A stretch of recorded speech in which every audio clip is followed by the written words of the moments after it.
more of a violent nature, but what about the aggressiveness? The aggressiveness in what sense? In other words, how aggressive the kids get or adults would get if they're playing a shoot 'em up, fire 'em up game and all this, something completely so realistic that it is difficult to be able to determine the real from the fake.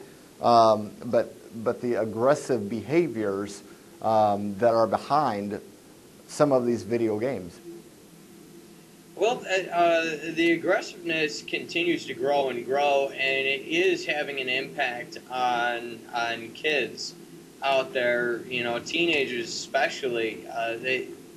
I'm not going to say that every single game out there has tons of violence and then it's reenacted, but kids are getting more and more aggressive after playing games like this. There was a story about a particular video game, I want to say maybe 2 months ago at best, where this particular game was released, and it had been out for maybe a month, and there was a couple of teenagers who reenacted it and hurt a couple of people pretty bad.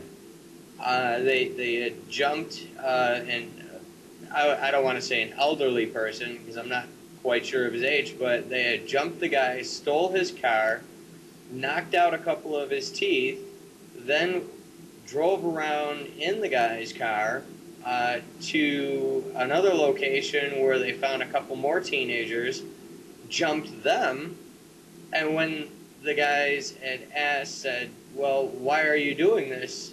They said, well, we were bored after playing this particular game and decided to go out and do it. So, in your opinion, though, that the aggressive nature of video games is, I guess, I don't want to put words in your mouth, but do you feel that the aggressive nature that people in general are exposed to with some games? Now, I want to say this to our viewers, that not every video game, not everything that is out there is of a violent nature. Not every one of them are. There's a lot of educational ones. There's a lot of family ones, good Q&A ones. It's amazing at what's out there. The technology, however, I think it is getting better and better and better. But technology aside, the actual theme of some of these video games and things, that's the paramount issue or the paramount question here of how violent are they. Now, Brandon, in your opinion, it's not off subject, but how much is too much when it comes to aggressiveness and violent behavior in games? Well, I think, there's a certain line, and it's actually a very fine line when it comes to video games and the violence and the aggressiveness of it. I think parents really need to look at these games and do their homework on it. Just because Billy got good grades doesn't necessarily mean that he's entitled to play a game that has, sexual themes involved, decapitation, and things of those natures, if he's too young for them. Well, I think that there's, again, that's going into actually next week's show. We're going to be talking with Brandon from Buffalo, New York, about video games, of course, but specifically about ratings and how that they're rated and why that they're rated the way that they are. It is a very interesting subject matter, and for those of you who are just watching, this is our forum, and I'm Robert Christian, your host. Stephen Moen is our director. Once again, our phone number, area 206-736-9688. Now, Brandon, how has the video game industry changed or challenged your life? Well, obviously, 20 years ago when I first started playing video games, my mom first bought our first home console. I was addicted right off the bat. I was, maybe 7 or 8 years old. So obviously that was a huge thing for, my childhood.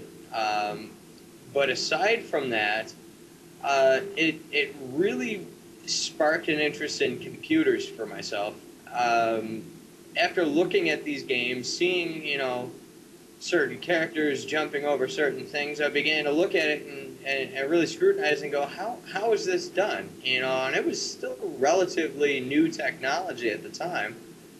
And I sat down, I looked at computers, I looked at computer programs, I looked at this, that, and the other thing, and said, well, okay, you know, I kind of want to have this particular item do this. How do I make that do it? And it really got my mind focused on computers. And as long as I was sitting there by myself, which was most of the time working on a computer, I pretty much taught myself everything that I know about computers. Now I can do quite a bit. And anything that I don't know, typically I get on the horn with you and say, hey, can you give me a hand if you've got the time, which I much appreciate. But it also, it brings up another aspect with the game console that I have.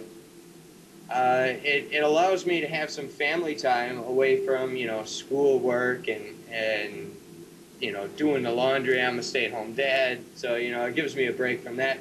But we can kind of get the family together here and play a video game together, as long as it's family friendly and oriented around my daughter, who's all of 5 years old, so I've got to be very careful with that. But it gives us that amount of time to sit down and just, you know, kick back and do something fun together. It's also given me the opportunity to keep up with, you know, friends and family. I mean, I've got a very, very small family, but I've got a decent amount of friends who have the same system that I have, and it gives us the opportunity. I've even played the system with you and Steve, and it gives us the opportunity to have a good time outside of, you know, say we're, you know, typically playing our flight sim. We also get the opportunity to get on that and have a good time and play some games and whatnot. You know, I'm in Buffalo, you guys are in Seattle.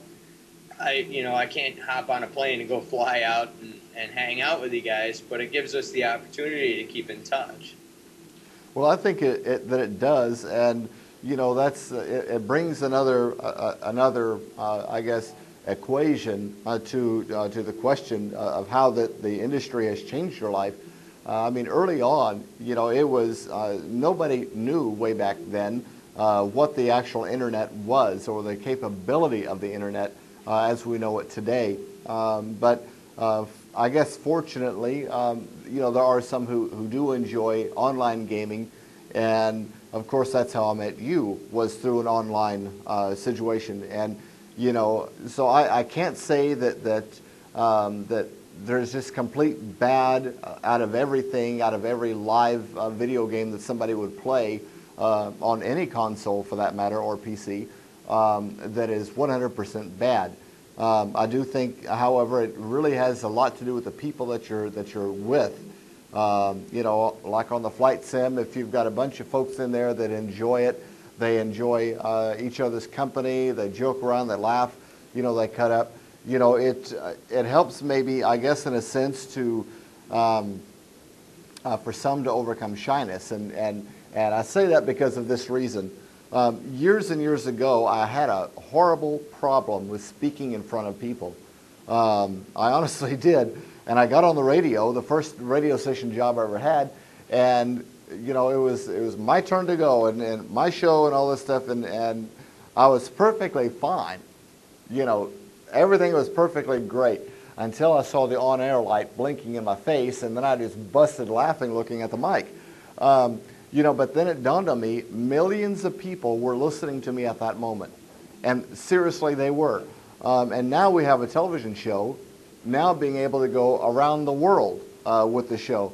So bringing Buffalo in the way that we did, bringing you in on the show, it is using modern technology at its finest, at its best. But it's still, I think, in its infant stage. Would you agree? I would definitely agree with that. I mean, it started out very small, and it was primarily, you know, like the technology we're using right now. It wasn't particularly